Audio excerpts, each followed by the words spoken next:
It was a hot summer day, the kind where the sun beats down relentlessly, and the pavement feels like it's ready to melt. The roar of engines filled the air as dozens of bikers revved their motorcycles, the vibrations rumbling through the ground. But not everyone at the rally was there for the same reason.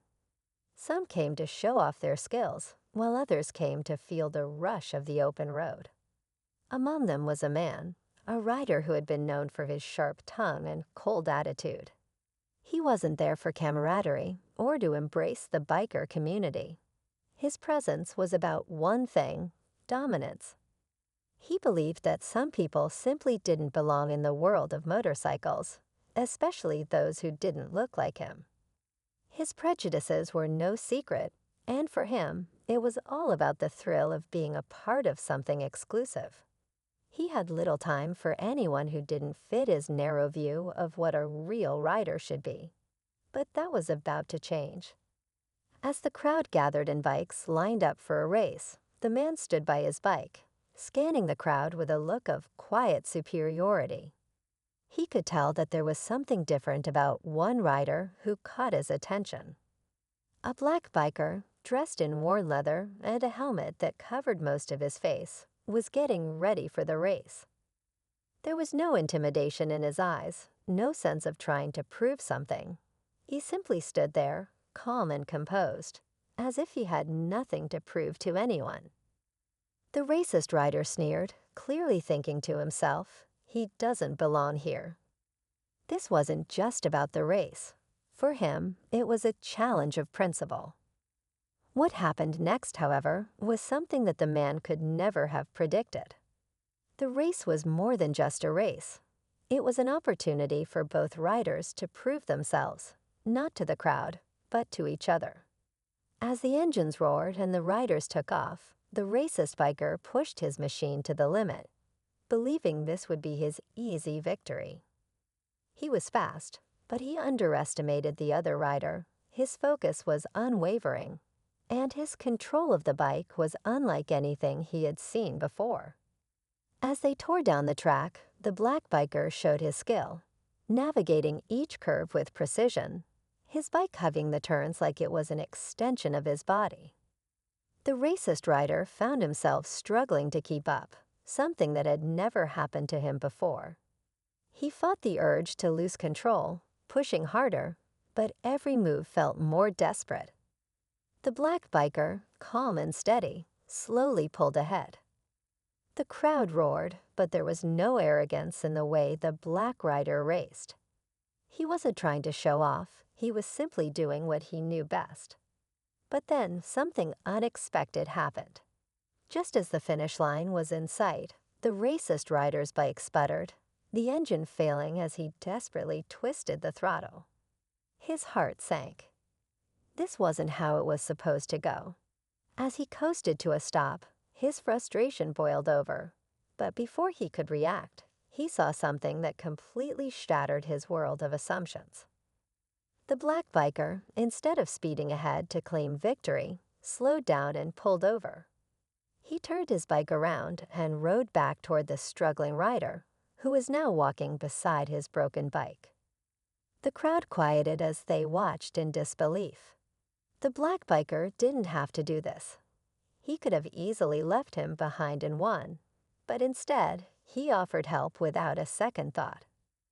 As he pulled up beside the troubled rider, he nodded toward him, a quiet understanding in his eyes. "You need a hand?" he asked, his voice steady and calm, as if he had been there before, facing adversity and showing compassion without a hint of bitterness. The racist rider, still reeling from his own failure and trying to maintain his pride, hesitated for a moment. Every fiber of his being screamed to reject the offer, to show that he didn't need help.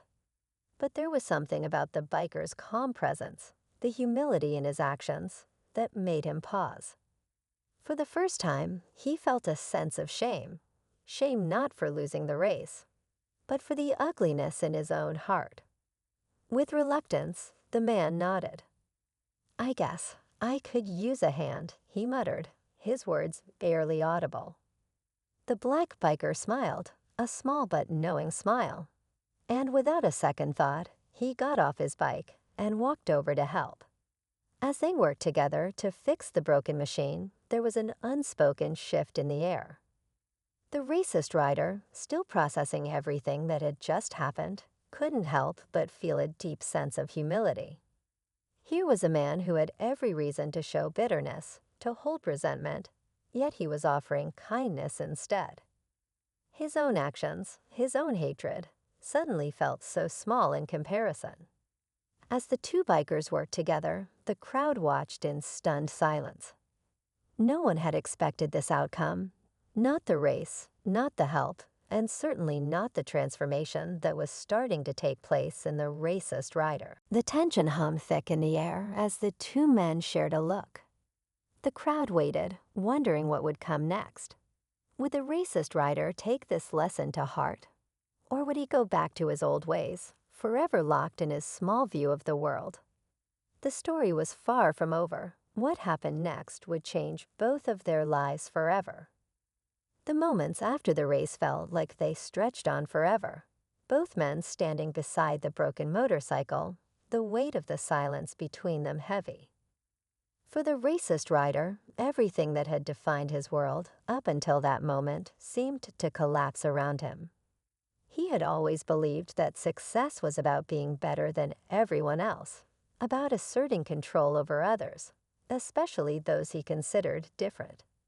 It was how he had lived his life, fast, loud, and unapologetically cold. In a world of chrome and speed, he had carved a space for himself by pushing others down, by looking for any reason to feel superior. But now, standing there next to this calm, composed black biker, he couldn't shake the nagging feeling that maybe, just maybe, everything he had known about strength was wrong. The black biker, on the other hand, had lived a life filled with challenges. He was no stranger to the harshness of the world, especially when it came to being part of a community that was often misunderstood or judged. From the moment he'd ridden into that rally, he had sensed the tension in the air, the invisible barriers that people like the racist rider put up. But he had also learned, through years of his own experiences, that people often acted out of fear, not malice.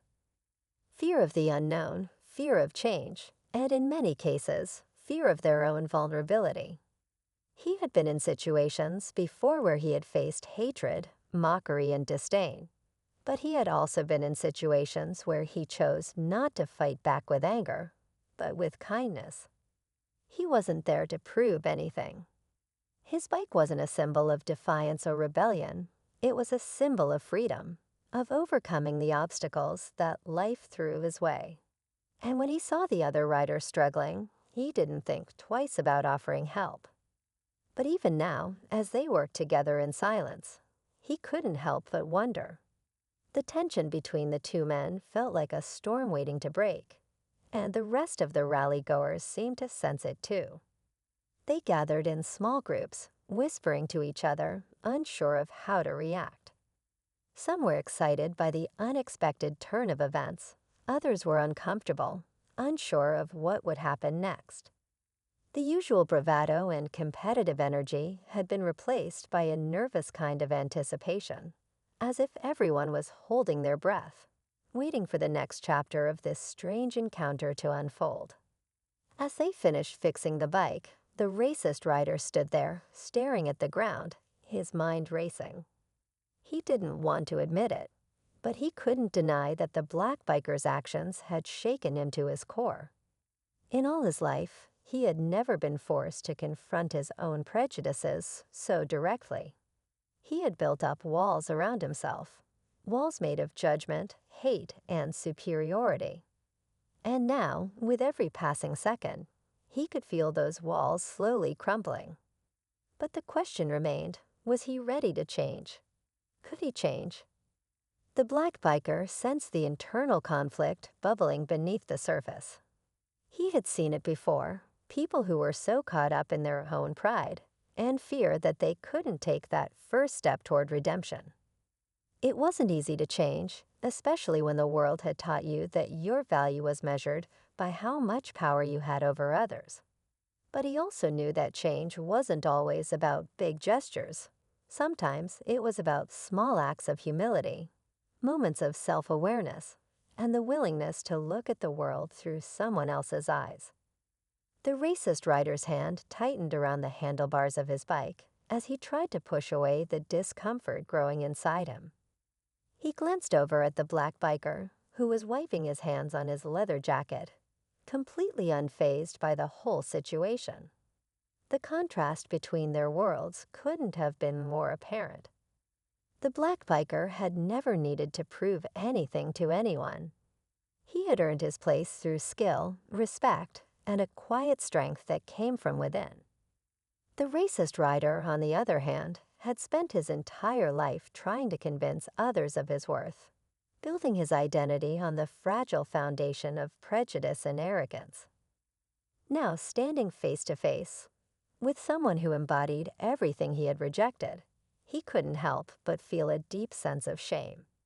"I'm sorry," the racist rider muttered, his voice barely audible. He wasn't sure if the words even made sense. They felt strange coming out of his mouth, like a foreign language he had never spoken before. I've been wrong." The black biker didn't respond immediately. He simply nodded, his eyes softening with a quiet understanding. He knew that this moment could be a turning point, not just for the racist rider, but for himself as well.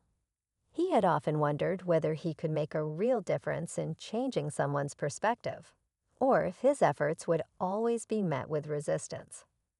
But as he stood there, he realized that true change didn't always happen in dramatic moments or big confrontations. Sometimes it was the quiet moments, the ones that didn't need to be broadcast to the world, that held the most power. As they stood there in silence, something else began to shift. The rest of the crowd, which had been watching the exchange from a distance, began to murmur. The tension was palpable, but it was no longer the same kind of tension. It was a different kind, one that felt like an opening, a crack in the walls that had separated them all for so long. And then, just as the racist rider thought he might finally begin to understand, something happened that completely shattered the fragile peace they had started to build. A group of riders from a different part of the rally approached, their bikes revving loudly as they made their way toward the two men. Their faces were obscured by helmets, but the energy they carried was unmistakable. They weren't there to offer help or understanding.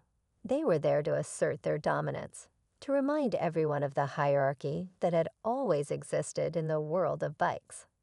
The racist rider looked at them, and for a moment, everything he had just learned seemed to fade away. Could he really change?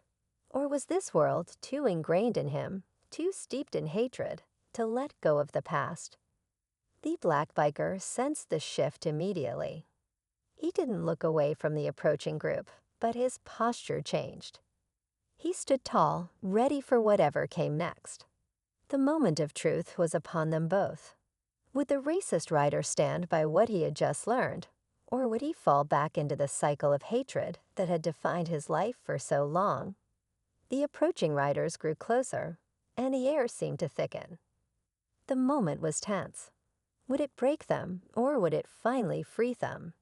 The approaching riders revved their engines loudly, the sound slicing through the tense air like a warning. The black biker stood steady, his eyes focused but calm, his hands loosely gripping the handlebars. It was as if he knew something the other riders didn't. He wasn't going to back down. Not today, not now.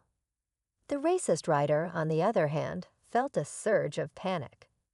His old instincts kicked in, the familiar rush of adrenaline that came from being in a position where he had to prove himself. But this wasn't the same situation he was used to. He had already begun to change, to see things differently. Yet the crowd, the bike culture that had shaped him, and the group of riders approaching, they all represented a world he was familiar with. A world that made him feel powerful, in control. As the group of riders drew closer, the black biker took a step forward, his presence demanding attention. He wasn't threatening, but he was firm. His voice rang out, calm but clear. "You don't have to do this," he said to the incoming riders. "We've had enough of that for one day." The riders halted, their engines purring with authority, sizing up the two men. There was a brief pause, the kind where everything feels like it's hanging by a thread. The leader of the group, a tall man with a fierce expression, glanced over at the racist rider, who was still standing by his bike, unsure of what to do. The tension was thick. This was the moment that would decide everything. And then something unexpected happened. The racist rider, who had once felt the need to align himself with power and dominance, stepped forward. He looked directly at the group of approaching bikers, then at the black biker beside him. His voice, though shaky at first, gained strength with each word.